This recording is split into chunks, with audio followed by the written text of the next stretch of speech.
Bapak Ibu sanak keluarga yang terkasih dalam Kristus, selamat malam semuanya. Selamat malam semuanya. Ada sebuah peristiwa yang kita sebut dengan sejarah dunia yang membingkai peristiwa kelahiran Yesus yang kita dengar pada malam ini. Pada waktu itu Kekaisaran Roma sangat berpengaruh, dan pada waktu itu Kaisar Roma Octavianus Augustus berkuasa, dan beberapa daerah yang menjadi jajahan daerah Romawi adalah Syria dan juga Palestina. Maka Kekaisaran Romawi Octavianus Augustinus menempatkan di daerah-daerah kekuasaan itu gubernur-gubernur atau yang kita sebut dengan wali-wali negeri.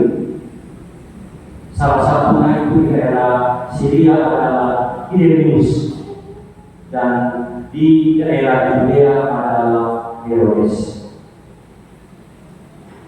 Tampaknya dari kacamata manusia, mungkin orang mengatakan bahwa inilah kehebatan Kaisar Augustus, karena untuk pertama kalinya dia mengadakan sensus penduduk. Tetapi sebenarnya tidak. Di balik semuanya itu, Tuhan sedang mengendalikan Kaisar Augustus supaya dia membuat sensus penduduk. Karena di balik semuanya itu, Tuhan punya rencana yang besar yang tak seorang pun yang tahu. Demikian Yosef dan Maria juga tidak tahu akan hal ini. Sejak peristiwa kabar gembira, Maria ini tunggu, Yosef ini juga tunggu. Kapan persisnya kelahiran itu? Sebagai orang Yahudi yang baik, Yosef dan Maria tahu dalam nubuat Nabi Mika bahwa Mesias yang dikandung oleh Maria akan dilahirkan di kota Daud, di kota Bethlehem.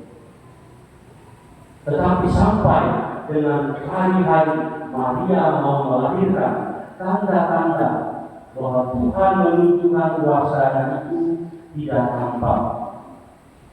Dan di balik semua itu, sekali lagi Tuhan sedang mengendalikan Kaisar Augustus supaya membuat sensus penduduk, supaya dengan itu Yosef dan Maria juga pulang kembali dari Nazaret menuju ke kota Daud, kota Bethlehem.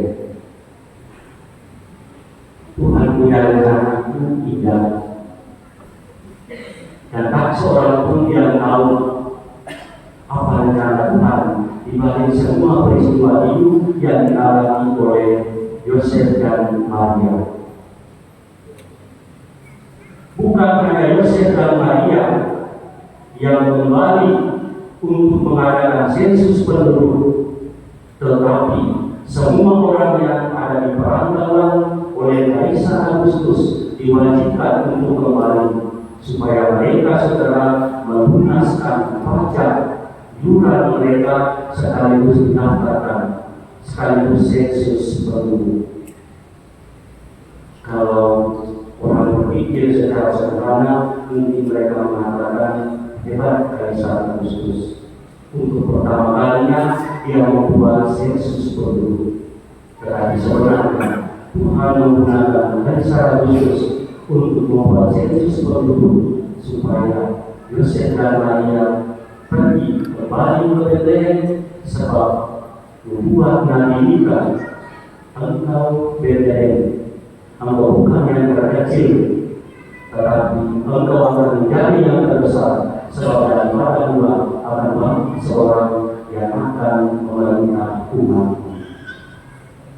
Dan dalam perjalanan itulah ketika semua penduduk kota Bethlehem menutup pintu rapat-rapat untuk menolak siapapun, termasuk dengan alasan karena semua rumah sudah penuh, penginapan juga sudah penuh.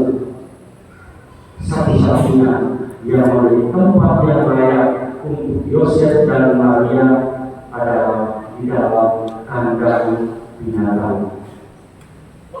Ketika semua orang menolak kelahiran Yosef, kelahiran Yesus, satu-satunya yang bisa menerima mereka adalah orang-orang yang kecil, orang-orang yang sederhana. Yosef dan Maria adalah gambaran tentang orang-orang yang sederhana yang membuka hatinya untuk kedatangan Tuhan. Selain orang sederhana yang membuka hati untuk kelahiran Kristus adalah para pembawa. Kesannya bahwa peristiwa kelahiran Yesus nampaknya sederhana. Mungkin banyak orang bertanya, kenapa Yesus memilih lahir dalam kandang? Kenapa dia memilih lahir di tempat yang kotor? Mengapa dia memilih lahir di tempat yang penuh dengan sesuatu yang menjijikkan? Mengapa dia memilih lahir di tempat yang tidak layak? Padahal dia bisa memilih untuk lahir di tempat yang paling terhormat. Dia punya kuasa di surga. Dia punya kuasa di bumi, bahkan dia punya kuasa sampai ke dunia orang. Tetapi Yesus memilih untuk lahir di dalam kesederhanaan karena cintanya untuk kita semua orang-orang yang berdosa.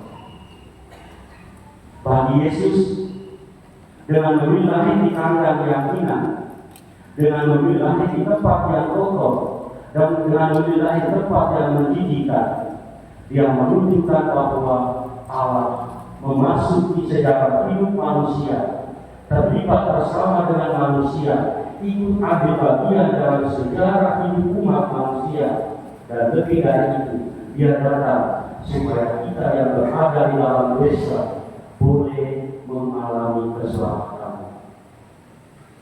Kendati Yesus adalah orang yang kaya dalam segala-galanya, tetapi dia memilih lahir dalam kemiskinan untuk mengajarkan kita bahwa kemiskinan rohani itu yang paling penting.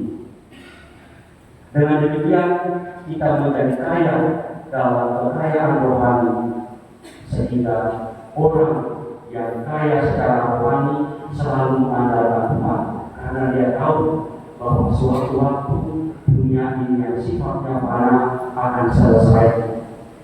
Satu-satunya yang menjadi kekayaan dia yang bersifat kekal adalah bagaimana dia membangun hubungan dengan Yesus, sehingga dalam kemiskinan dia diberkaya oleh Tuhan yang kaya itu. Bapak Ibu, saudara-saudari, keluarga yang terkasih dalam Kristus, kita belajar seperti orang-orang yang sederhana, Yusuf dan Maria, selalu membuka hati mereka untuk menerima kelahiran Tuhan.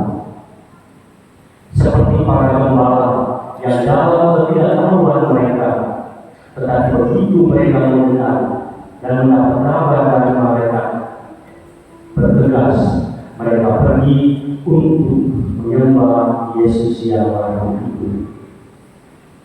Hanya orang-orang yang menggunakan hati, hanya orang-orang yang sederhana, hanya orang-orang yang mengandalkan Tuhan yang mendapat kekayaan secara rohani.